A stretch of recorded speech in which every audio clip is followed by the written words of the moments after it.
नमस्कार विद्यार्थी मित्रांनो, टिक्कर मराठी सरळ सेवा या युट्यूब चॅनलवर मी उमेश सर तुमच्या सर्वांचे मनपूर्वक स्वागत करतो. बघा, बृहन्मुंबई महानगरपालिकासाठी आपण एक स्पेशल सिरीज चालू केलेली आहे. त्या सिरीजचं नाव आहे विजेता सिरीज आणि या सिरीज मधलं आजचं 11वं लेक्चर आहे. ज्यांनी आतापर्यंत 10 बघितले नसेल एकदा बघून घ्या, नक्कीच फायदा होणार आहे. यामध्ये आपण अंकगणिताचे सर्व टाईपचे प्रश्न इथे घेत आहोत. फक्त तुम्हाला काय करायचंय, लिंक शेअर करायची आणि जास्तीत जास्त लाईक करायचे.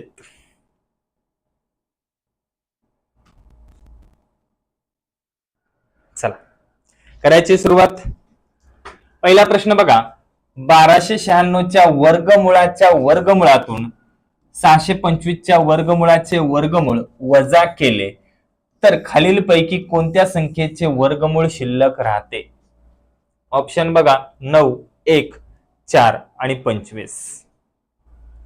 प्रश्न नीट वाचून घ्यायचा आहे. प्रश्नामध्ये दिलेलं काय, विचारलं काय आणि त्यानंतर सोडवायचं आहे. 1296 वर्गमुळाच्या वर्गमुळातून 625 वर्गमुळाचे वर्गमूळ वजा केल्यानंतर कोणत्या संख्येचे वर्गमूळ शिल्लक राहते? मग 1296 वर्गमूळ, 1296 वर्गमूळ 36, 36 वर्गमूळ 6. याच्यामधून 625 वर्गमूळ 25, 25 वर्गमूळ 5 हे वजा केले. 6 मधून 5 वजा केले, किती राहिले? 1. हे कोणत्या संख्येचा वर्गमूळ आहे? 1 चा वर्ग 1च, 1 चा कितवाही घात केला तरी उत्तर किती येते? 1. म्हणजेच ह्याचं उत्तर काय येणार? 1. कोणत्या संख्येचे वर्गमूळ आहे? 1 चे वर्गमूळ 1च. समजलं सगळ्यांना? क्लिअर? पुढचा प्रश्न बघा, 19.9 चा वर्ग बरोबर किती? ऑप्शन बघा, 396.01, 3960.1, 361.81, 361, 3618.1. काय लिहायचं उत्तर? बघा, सोडवण्याचा प्रयत्न करा. ह्याच्यासाठी एक जबरदस्त ट्रिक तुम्हाला सांगणार आहे आज. अशी ट्रिक आतापर्यंत तुम्ही कुठंच बघितली नसणार आहे. चला, काय लिहायचं उत्तर? बघा, सध्या पॉइंट पण नका समजू, पॉइंट आहे असं समजूच नका. 199 चा वर्ग करायचा आहे. आता काय करणार? 199 गुणिले 199 करत बसणार, वेळ जाईल आणि चुकण्याची शक्यता सुद्धा आहे. आता तुम्हाला पहिलं बेसिक पासून सांगतो बघा, नीट लक्ष द्या. मग 199, 299, 399 कोणत्याही संख्येचा वर्ग काढता येईल. बघा, 199 म्हणजे 200 ला 1 कमी. काय करायचंय? 200 ला 1 कमी. आता 200 चा वर्ग काढायचा आहे. 200 चा वर्ग किती? बघा, 2 चा वर्ग 4, 2 शून्य आहेत, मग डबल शून्य द्यायचे, किती झाले? 40,000. ह्याच्यामधून काय करायचं माहितीये का? आता 200 चे 10% किती? 20. ह्याच्यामधून काय करायचं तुम्हाला? 20 आहे ना, 20. याच्यामधून तुम्हाला 400 वजा करायचे. काय वजा करायचे? 400. समजा 200 जवळपास आहे ना, मग 2 चा वर्ग किती? 4 गुणिले 100 करायचे. गुणिले काय करायचे? 100. किती आले? 400. याच्यातून वजा करायचे आणि प्लस 1 करायचा. म्हणजे 40,000 मधून 400 वजा करून प्लस 1 करायचा. म्हणजेच किती येणार? 39,600 आणि प्लस 1 म्हणजेच काय येणार? 39,601. हे असणार 199 चा वर्ग. आता वर्ग करताना पॉइंटचा एक घर असेल तर वर्ग करताना 2 घर सोडून पॉइंट येतो. म्हणजेच काय येणार? 396.01 हा असणार 19.9 चा वर्ग. किती येणार? 396.01. Option number 1.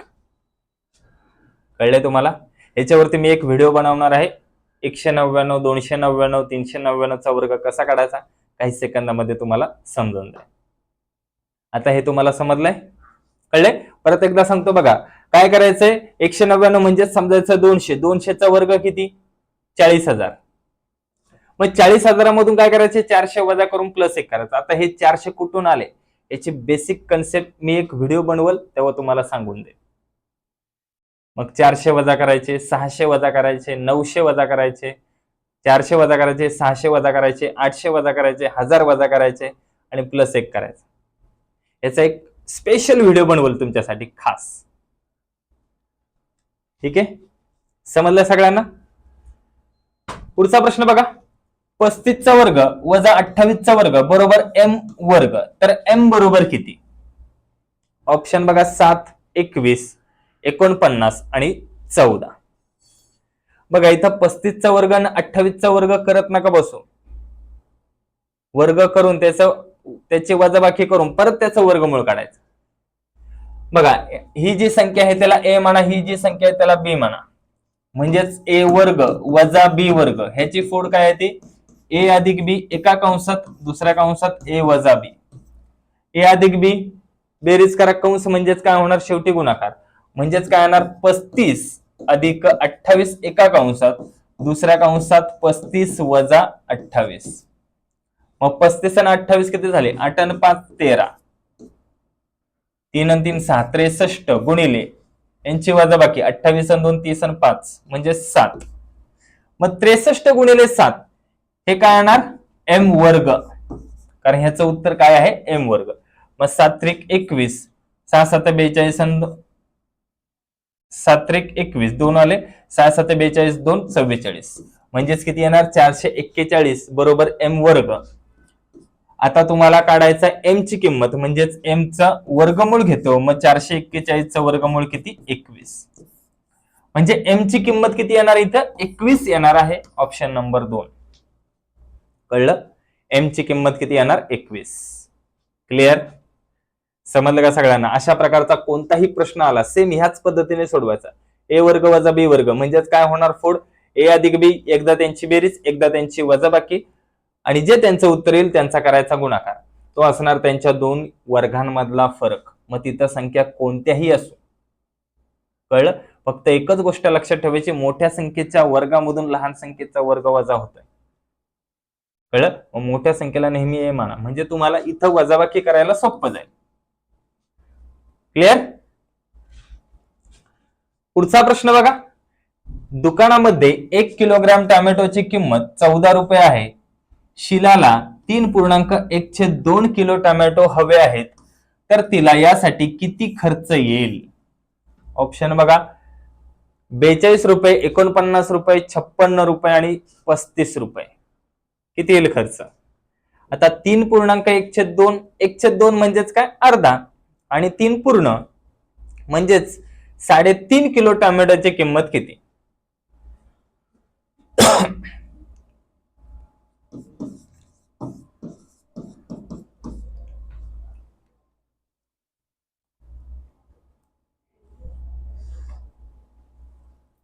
बघा इथं लिहितो किलो आणि इकडे लिहितो रुपये. बघा 1 किलो टोमॅटोची किंमत आहे 14 रुपये, तर 3.5 किलो टोमॅटोची किंमत किती रुपये? तिरकस गुणाकार म्हणजेच काय होणार 3.5 गुणिले 14, 14 पंचे 70, 14 त्रिक 42 आणि 7 49, एक घर सोडून पॉइंट. म्हणजे 3.5 किलो टोमॅटोची किंमत किती येणार 49 रुपये. Option number 2. 3.5 किलो टोमॅटोची किंमत किती येणार 49 रुपये. समजलं सगळ्यांना? क्लिअर का? पुढचा प्रश्न बघा. एक व्यक्ती 5 मिनिटांमध्ये 600 मीटर अंतराचा रस्ता पार करतो, तर किती किमी प्रति तासामध्ये त्याचा वेग असेल? म्हणजे त्याचा ताशी वेग काढायचा आहे. ऑप्शन बघा 8.2, 4.2, 6.1 आणि 7.2. बघा ताशी वेग काढायचा असेल 2 पद्धतीने सांगतो तुम्हाला. सगळ्यात पहिला आपली सेम पद्धत, इथं लिहिणार मिनिटे, इकडे लिहिणार मीटर. बघा 5 मिनिटांमध्ये तो 600 मीटर जातो. ताशी वेग काढायचा म्हणजेच एका तासाला मिनिट किती 60. 60 मिनिटात तो किती मीटर अंतर जाईल हे निघेल. मग काय करणार इकडे तिरकस गुणाकार 600 गुणिले 60 भागिले 5. 5 ने भाग दिला 12 पंचे 60, 12 सक 72 आणि 2 शून्य म्हणजे 7200 मीटर एवढं अंतर तो पार करेल एका तासाला. आपल्याला ताशी वेग नेहमी किलोमीटर मध्ये काढतो. मग काय करणार, ह्याला भागिले करणार 1000, म्हणजे 3 शून्य असेल, 3 घर सोडून पॉइंट, म्हणजे त्याचा ताशी वेग किती येणार, 7.2 किलोमीटर प्रति तास हा येणार त्याचा ताशी वेग. कळले? ही झाली एक पद्धत. आता दुसरी पद्धत तुम्हाला सांगून देतो.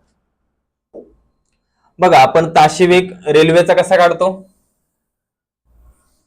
ताशी वेग काय, त्याचं सूत्र वेग बरोबर अंतर भागिले वेळ गुणिले 18/5. पण यामध्ये अंतर नेहमी मीटर मध्ये आणि वेळ नेहमी सेकंदामध्ये पाहिजे. मग अंतर मीटर मध्ये आहे 600, पण वेळ आहे मिनिटामध्ये, मग त्याला सेकंदामध्ये करण्यासाठी 60 ने गुणायला लागेल, गुणिले 18/5. कळलं?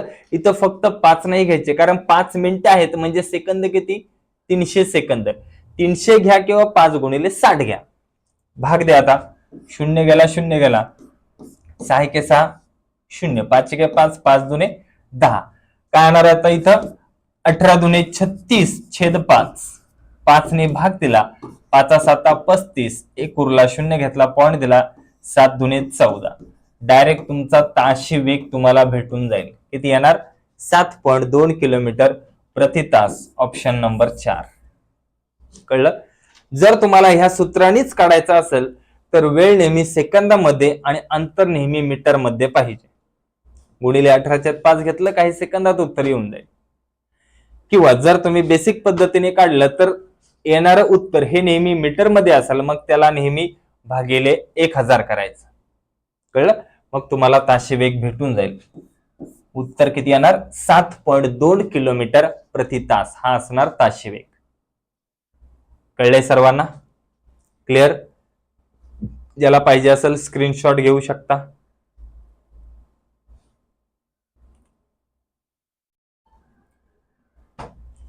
किंवा आपल्या ह्या सूत्राने सुद्धा काढू शकता. फक्त इथं अंतर मीटर मध्ये आणि वेळ सेकंदामध्ये पाहिजे, एवढंच लक्षात ठेवायचं. क्लिअर? पुढचा प्रश्न बघण्याआधी बीएमसी एक्झाम 2024 साठी रेकॉर्डेड स्वरूपाची बॅच आहे आपल्याकडं. ह्या बॅचची फी आहे 499 रुपये. ज्याला पाहिजे असेल घेऊ शकता. या 499 रुपयामध्ये तुम्हाला मराठी व्याकरण, बुद्धिमत्ता, इंग्रजी व्याकरण आणि सामान्य ज्ञान सर्व विषयांचे रेकॉर्डेड स्वरूपात तुम्हाला लेक्चर सर्व भेटून जाते. अधिक माहितीसाठी आपल्या ऑफिस नंबरला कॉल करा. Office number 8233007373. या नंबरला कॉल करा किंवा व्हॉट्सअपला मेसेज करा. संपूर्ण माहिती तुम्हाला भेटून जाईल. ज्याला पाहिजे असेल बिंदास घेऊ शकता. क्लिअर? पुढचा प्रश्न बघा, शेकडा 7.304 म्हणजे किती? ऑप्शन बघा आता, 0.775, 7.75, 0.00775 आणि 0.0775. किती येईल याचं उत्तर? करा प्रयत्न करा. नाही आला तर शेवटी मी आहेच. शेकडा म्हणजेच त्याचा अर्थ टक्के, टक्के म्हणजेच भागिले 100. सोडवा. 7.304 टक्के म्हणजे किती? भरपूर जणांच्या इथं गोंधळ होणार आहेत. पॉइंट किती घर सोडून द्यायचा काही समजणार नाही. बघा, चला सगळ्यात पहिलं पूर्णांकयुक्त अपूर्णांकाला आपण अपूर्णांकात रूपांतर करायचं. मग इथं काय करतो आपण, गुणाकार, वरती काय करतो, बेरीज. 7 चोक 28 आणि 3 31, 31/4 टक्के. आता टक्के म्हणजेच काय, भागिले 100. मग सगळ्यात पहिलं 31/4 सोडवा. काय करा, 31 ला 4 ने भाग द्या. बघा, 31 ला 4 ने भाग दिला, 4 7 28, 3 उरले, 0 घेतला, पॉइंट दिला, 4 7 28, 2 उरले, 0 घेतला, 4 25, म्हणजेच किती आलं, 7.75. छेदस्थानी आहेत 100. छेदस्थानी किती आहे, 100. आता बघा, ज्यांना समजत नाही त्यांना मी एकदम बेसिक पासून सांगतो. याची आपण पॉइंट क्लिअर केल्यानंतर पॉइंटच्या राईट साईडला 2 अंक आहेत म्हणून खाली काय देतो, 2 शून्य, म्हणजेच काय संख्या होणार 775 पूर्ण. हे 100 पहिले आहे तसेच घेतले, अजून पुढे काय देणार 2 शून्य, कारण ह्याचे पॉइंट खाली शून्य दिल्यावर क्लिअर होऊन जातात. आता छेदस्थानी किती शून्य आहेत? 4 शून्य आहेत, म्हणजेच उत्तर 4 घरं सोडून पॉइंट येणार. म्हणजेच काय करणार आता 0.0775. बघा पॉइंटच्या राईट साईडला 4 अंक आहेत, कळले? म्हणजे ह्याचं उत्तर काय येणार 0.0775. ऑप्शन नंबर 4 येणार. चुकून 5 ला किंवा 2 चुकून 3 ला किंवा 2 ला टिक करू नका, उत्तर चुकून जाईल. कळले सगळ्यांना? मग अशा प्रकारचा अपूर्णांकाचा कधीही टक्के काढायचा असेल तर पूर्णांकयुक्त अपूर्णांकाचं अपूर्णांकात रूपांतर करून घ्यायचं आणि सगळ्यात पहिलं अपूर्णांकाची किंमत काढायची आणि 2 घरं सोडून पॉइंट देऊन टाकायचा. इथं ऑलरेडी 2 घरं सोडून पॉइंट होता, म्हणून अजून 2 घरं सोडून पॉइंट, म्हणजे टोटल 4 घरं सोडून पॉइंट आलेला आहे. कळले सर्वांना? क्लिअर का? समजलंय? पुढचा प्रश्न बघा. 13 ने भाग जाणाऱ्या सर्वात लहान व सर्वात मोठ्या 3 अंकी संख्यांची सरासरी किती? ऑप्शन बघा 546, 1092, 104 आणि 988. आता 13 ने भाग जाणारी सर्वात लहान संख्या 3 अंकी पाहिजे आणि सर्वात मोठी संख्या ती सुद्धा 3 अंकी पाहिजे.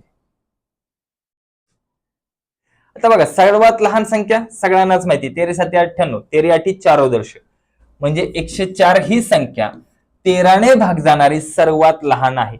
आता सर्वात मोठी संख्या कशी काय शोधायची? आता तिथं थोडीशी तुम्हाला कसरत करावी लागेल. आता इथं जसं केलं आपण 13 8 14, म्हणजे 13 गुणिले 80 ते 4 अंकी तयार होईल, म्हणजे 70 ते 80च्या मधली संख्या. कळले? मग 13 गुणिले 76 बघा, 13 गुणिले 76 करून बघा. 13 सक 78, 7 हातचे 13 7 91, 91 आणि 7 98, म्हणजे 988 हे असणार सगळ्यात मोठी संख्या 13 ने भाग जाणारी. आता 13 77 गुणिले जर आपण 13 केलं तर बघा 13 7 91, 13 7 91 आणि 9 100, 1001, 4 अंकी होईल, 4 अंकी. म्हणजे 13 ने भाग जाणारी सर्वात लहान 3 अंकी संख्या 104 आणि सर्वात मोठी संख्या 988. आता यांची तुम्हाला काढायची सरासरी. सरासरी मध्ये म्हणजेच काय मधली संख्या, म्हणजेच काय एव्हरेज. दिलेल्या एकूण संख्यांची बेरीज भागिले एकूण संख्या. दिलेल्या किती संख्या आहेत? 2च, मग त्यांची बेरीज भागिले काय करणार 2. मग यांची बेरीज करा. किती आली बेरीज? 1092 भागिले करणार 2. बे पंचे 10, बे चौक 8, एक उरला बेसक 12. मग त्यांची सरासरी किती येणार? 546. Option number 1. किती येणार सरासरी? 546. समजलंय? 13 ने भाग जाणारी सर्वात लहान व सर्वात मोठी पण 3 अंकी. मग 13 ने भाग जाणारी सर्वात लहान 3 अंकी संख्या 104 आणि सर्वात मोठी संख्या बघा ऑप्शन मध्येच दिली होती 988, तीच तिथून उचलली आणि आपण चेक करून बघितले. इथं थोडीशी कसरत आहे तुम्हाला. कळले? मग यांची बेरीज करून भागिले 2 केलं तुम्हाला सरासरी भेटून जाईल. कधी कधी त्या 2 संख्यांची बेरीज विचारतील, त्या 2 संख्यातील फरक विचारतील, त्या 2 संख्यांची सरासरी विचारतील, काही विचारतील. फक्त आपल्याला प्रश्नामध्ये काय दिले, काय विचारले हे समजलं पाहिजे. क्लिअर? समजलं सगळ्यांना? पुढचा प्रश्न बघा. आता 6 सायकलींची किंमत 1,25,000 रुपये आहे, तर अशा 9 सायकलींची किंमत किती असेल? ऑप्शन बघा 1,67,500, 1,85,700, 1,87,500 का निश्चित सांगता येत नाही? निश्चित सांगता येत नाही असं होईल का? सांगता येईल. बघा आपल्या बेसिक कन्सेप्टने इथं आहे सायकल, इथं आहे किंमत रुपयामध्ये. 6 सायकलींची किंमत 1,25,000 रुपये आहे, तर अशा 9 सायकलींची किंमत किती? तिरकस गुणाकार 1,25,000 गुणिले 9 भागिले 6. 3 दुने 6, 3 त्रिक 9, 2 ने भाग दिला बेसक 12, बे दुने 4, एक उरला बे पंचे 10, 0 0. करा ह्या सगळ्यांचा गुणाकार. 2 शून्य लिहिले, 3 पाचे 15, 1 हातचा 3 दुने 6 आणि 1 7, 3 सक 18, म्हणजेच किती आलं 1,87,500. ऑप्शन नंबर 2 बघा, 1,00,000 ऑप्शन नंबर 3 बघा, 1,87,500. Option number 3. कळले? 6 सायकलींची किंमत 1,25,000 आहे, तर 9 सायकलींची किंमत किती येणार 1,87,500. याच्यामध्ये तुम्हाला विचारते एका सायकलीची किंमत किती, तर एका सायकलीची किंमत किती असणार 62,500. कळले? प्रश्न कसा आहे विचारते, 1 cycle, 2 cycle, 9 cycle, 10 cycle, 50 cycle. एका सायकलीची किंमत भेटली आपल्याला, तर किती सायकलींची किंमत आपण काढू शकतो. कळले? क्लिअर का? पुढचा प्रश्न बघा. आता भूमितीचे काही प्रश्न आहेत. त्रिकोणाच्या बाजूच्या मध्यबिंदूतून जाणाऱ्या लंब रेषेला त्या बाजूचा टिंबटिंब असे म्हणतात. ऑप्शन बघा, कोन दुभाजक, लंब दुभाजक, मध्यगा आणि शिरोलंब. आता तुम्हाला भूमितीमध्ये कन्सेप्ट क्लिअर पाहिजेत. एकदम सोप्या पद्धतीने सांगतो बघा. त्रिकोणाच्या बाजूच्या मध्यबिंदूतून, समजा ह्या त्रिकोण आहेत, त्या सर्व बाजूंचा मध्यबिंदू दिसतंय सर्वांना, मध्यबिंदू, मध्यबिंदूतून जाणाऱ्या लंब रेषेला, ह्याच्यामधून जाणारी लंब रेषा असेल, या लंब रेषेला बाजूच्या, त्या बाजूचा काय म्हणतात, तर त्या बाजूंचा सगळ्यांचा बघा, ह्या बाजूचा काय असणार, तो दुभाजक आहेत. म्हणजेच काय म्हणणार त्याला, लंब दुभाजक असे म्हणतात. तो काय करतोय, त्या बाजूचे 2 भाग करतोय वेगवेगळे समान भाग, म्हणजेच त्याला काय म्हणणार, लंब दुभाजक. कळले? क्लिअर? पुढचा प्रश्न बघा. एका चौरसाचे क्षेत्रफळ 100 सेंटीमीटर वर्ग आहे, तर त्या चौरसात आतून स्पर्श करणाऱ्या वर्तुळाची त्रिज्या किती? आतून स्पर्श करणाऱ्या वर्तुळाची त्रिज्या बघा. ऑप्शन आहे 5 सेंटीमीटर, 10 सेंटीमीटर, 4 सेंटीमीटर आणि 6 सेंटीमीटर. 4 सेंटीमीटर आणि 8 सेंटीमीटर. बघा भूमिती, काय टेन्शन घेऊ नका. बघा इकडे लक्ष द्या. समजा हा चौकोन आहे, नसल दिसत तुम्हाला तरी पण चौकोन समजा, याचं क्षेत्रफळ आहे 100 सेंटीमीटर वर्ग. चौरसाचे क्षेत्रफळ म्हणजेच काय, बाजूचा वर्ग, म्हणजे याची एक बाजू किती असणार 10 सेंटीमीटर. एक बाजू काय असणार 10 सेंटीमीटर. त्यांनी काय सांगितलं, त्या चौरसाच्या आतून स्पर्श करणाऱ्या, तर बघा हा स्पर्श करणारा वर्तुळ काढला, तर त्या वर्तुळाची त्रिज्या, आता वर्तुळाची त्रिज्या म्हणजेच काय, केंद्रबिंदूतून वर्तुळात काढलेली रेषा. आता बघा, कोणत्या वर्तुळाच्या केंद्रबिंदूतून काढलेली रेषा, ह्याला काय म्हणणार त्रिज्या. आता जर तुम्ही नीट बघितलं बघा, वर्तुळाच्या मध्यबिंदूतून बघा, हे जे अंतर आहे, हे अंतर बरोबर काय असणार, हे अंतर. मग वर्तुळाची बाजू आहे 10 सेंटीमीटर, म्हणजे चौरसाची बाजू आहे 10 सेंटीमीटर, म्हणजे वर्तुळातून केंद्रबिंदूतून जाणारी जी रेषा आहे तिची बाजू पण किती असणार 10 सेंटीमीटर. किती असणार 10 सेंटीमीटर. पण केंद्रबिंदूतून जाणारी सर्वात मोठी जीवा, त्यालाच काय म्हणतात व्यास. म्हणजे इथं 10 सेंटीमीटर काय असणार आहे, व्यास असणार आहे. पण आपल्याला त्रिज्या पाहिजे, तर त्रिज्या काय असते, व्यासाच्या निमपट किंवा त्रिज्येच्या दुप्पट काय असतो व्यास. मग व्यास जर 10 असेल तर मग इथे त्रिज्या किती असणार 5 सेंटीमीटर. किती असणार त्रिज्या इथे 5 सेंटीमीटर. Option number 1. कळलंय सर्वांना? क्लिअर? परत एकदा सांगतो बघा. एका चौरसाचे क्षेत्रफळ आहे 100 सेंटीमीटर वर्ग, म्हणजे चौरसाची बाजू किती असणार, चौरसाचे क्षेत्रफळ म्हणजे बाजूचा वर्ग, म्हणजेच याचं वर्गमूळ किती 10, म्हणजे बाजू किती असणार त्या चौरसाची 10. त्याच्या आतून बाजूतून काय करते, ते वर्तुळ स्पर्श करते. मग वर्तुळाच्या केंद्रबिंदूतून जाणारी जी रेषा आहे तिची लांबी चौरसाच्या बाजू इतकीच असते. मग चौरसाची बाजू 10 असेल तर वर्तुळाच्या केंद्रबिंदूतून जाणारी रेषा त्यालाच काय म्हणणार व्यास. व्याज जर 10 असेल तर त्रिज्या काय असते व्याजच्या अर्धी, म्हणजेच त्रिज्या किती असणार 5 सेंटीमीटर. कळलंय? क्लिअर का आता? ज्यांनी आतापर्यंत टिक्कर मराठी ऍप डाउनलोड केला नसेल त्यांनी करून घ्या, कारण ह्या ऍप मध्ये आपल्या फ्री कोर्स या ऑप्शन मध्ये आपले युट्यूबचे जेवढे लेक्चर होतात त्या सर्वांचे फ्री मध्ये तुम्हाला PDF स्वरूपात भेटून जाते. कळले? आणि अजून काही भरपूर इथं फ्री मध्ये तुम्हाला स्टडीसाठी अभ्यासासाठी मटेरियल भेटून जाईल. आणि त्याचबरोबर असेच नवीन नवीन व्हिडिओ तुम्हाला पाहिजे असेल तर जास्तीत जास्त शेअर करायचा व्हिडिओ. ज्यांनी सबस्क्राईब केलं नसेल त्यांनी सबस्क्राईब करून घ्यायचे आणि व्हिडिओ आवडला तर लाईक करायचे आणि कमेंट सुद्धा करायच्यात. कमेंट करायला किती वेळ लागतो? 1 मिनिट लागतो. कळले? कसं वाटलं लेक्चर?